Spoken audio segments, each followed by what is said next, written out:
दोस्तों, मैं ये जो वीडियो बना रही हूँ, ये बनाने का मेरा मन बिल्कुल भी नहीं था। लेकिन जब पश्चिम बंगाल के रिजल्ट आए तो उसको देखने के बाद ना मेरा सर चकराने लगा।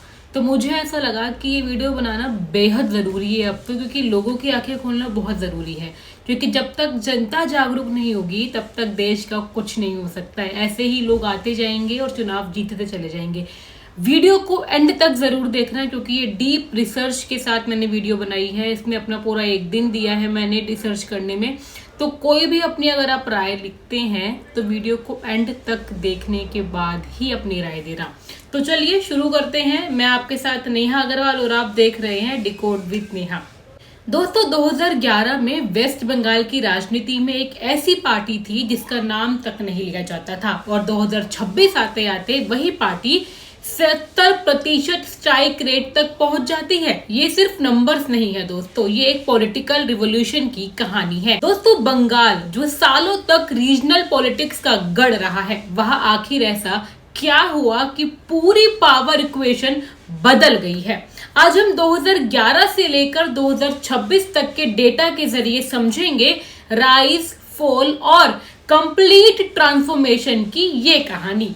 दोस्तों, 2011 वेस्ट बंगाल के इतिहास का एक ऐसा टर्निंग पॉइंट, लेफ्ट फ्रंट जिसने दशकों तक राज्य पर राज किया, उसे हटाकर टीएमसी सत्ता में आती है। इस समय डेटा बहुत ज्यादा साफ तस्वीर दिखाता था।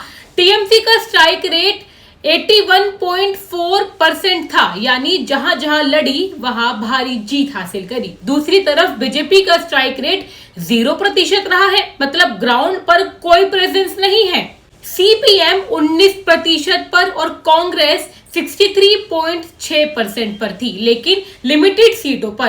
दोस्तों, इस फेज की सबसे बड़ी खासियत क्या थी? राजनीति पूरी तरह टीएमसी बनाम लेफ्ट के बीच थी। बीजेपी प्रैक्टिकली रेलेवेंट थी, यानी 2011 का बंगाल एक clear one sided political landscape था। अब आते हैं 2016 पर, जहां सरफेस पर सब कुछ स्टेबल दिखता है, लेकिन अंदर ही अंदर बदलाव शुरू हो चुका था। टीएमसी का स्ट्राइक रेट 72% पर आता था, अब भी स्ट्रॉन्ग लेकिन पीक से थोड़ा सा नीचे। बीजेपी पहली बार 1% के साथ एंट्री करती है। ये छोटा नंबर लग सकता है, लेकिन पॉलिटिकली ये बहुत बड़ा संकेत था। सीपीएम 17% और कांग्रेस 47% पर आ जाती है। दोस्तों, दोनों की पकड़ कमजोर होने लगती है। यह असली कहानी नंबर से ज्यादा ट्रेंड में छिपी है। जी हाँ दोस्तों, ऑपोजिशन फ्रेगमेंटेड हो रहा था, वोटर्स अल्टरनेटिव्स ढूंढ रहे थे और बीजेपी उसी स्पेस को धीरे धीरे फिल करना शुरू कर रही थी। यानी 2016 वो साल था जब बदलाव दिखाई नहीं दे रहा था, लेकिन शुरू हो चुका था। अब आते हैं 2011, जहां बंगाल की राजनीति ने पूरी तरह शेप बदल दिया। बीजेपी का स्ट्राइक रेट सीधे 26.3% पर पहुंच जाता है, जो 1% से एक मैसिव जंप है। टीएमसी 74% पर रहती है, मतलब अभी भी स्ट्रॉन्ग है, लेकिन अब टीएमसी को रियल चैलेंज मिल चुका था। सबसे बड़ा शॉक, सीपीएम और कांग्रेस दोनों 0% पर सिमट जाते हैं। यानी जो पार्टियां दशकों तक राजनीति में थी वो पूरी तरह साइडलाइन हो जाती हैं। अब पिक्चर बिल्कुल क्लियर है, बंगाल की राजनीति अब ट्रायंगुलर नहीं रही है, ये बन गई है direct fight, TMC versus BJP. जी हाँ दोस्तों, नैरेटिव भी बदल गया, regional versus national, Mamata Banerjee versus BJP, और यही से बंगाल एक हाई स्टेक्स बैकग्राउंड बन जाता है।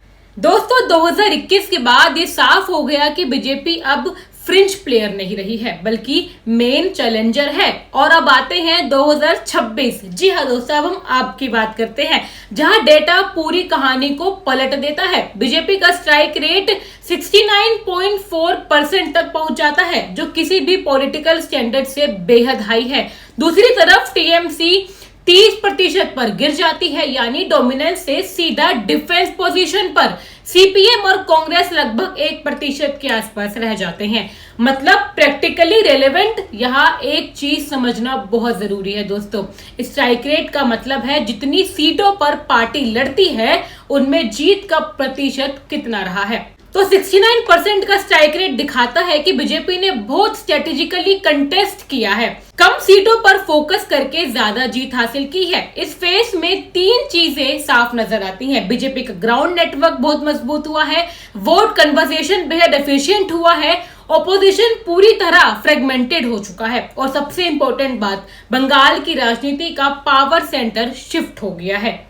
दोस्तों अब सवाल यह है कि ऐसा ड्रामेटिकली चेंज आखिर हुआ कैसे है। पहला कारण, ऑपोजिशन कोलैप्स लेफ्ट और कांग्रेस का बेस धीरे धीरे खत्म होता जा रहा है, जिससे उनका वोट बैंक शिफ्ट होने लगा है। दूसरा पॉइंट है डायरेक्ट पोलराइजेशन। जब मुकाबला सिर्फ 2 पार्टियों के बीच रह जाता है तो वोटर्स का डिसीजन भी शार्पर हो जाता है। तीसरा, स्ट्रेटेजिक एक्सपेंशन। जी हाँ दोस्तों, बीजेपी ने रैंडम एक्सपेंशन नहीं किया बल्कि टारगेटेड सीट्स पर फोकस किया, जिसमें स्ट्राइक रेट उनका बढ़ा।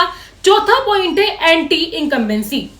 ये सबसे इंपॉर्टेंट पॉइंट है दोस्तों, ध्यान से समझना। लंबे समय तक सत्ता में रहने के बाद किसी भी सरकार के खिलाफ डिससेटिस्फैक्शन बनता है और वही टीएमसी के साथ भी देखने को मिला।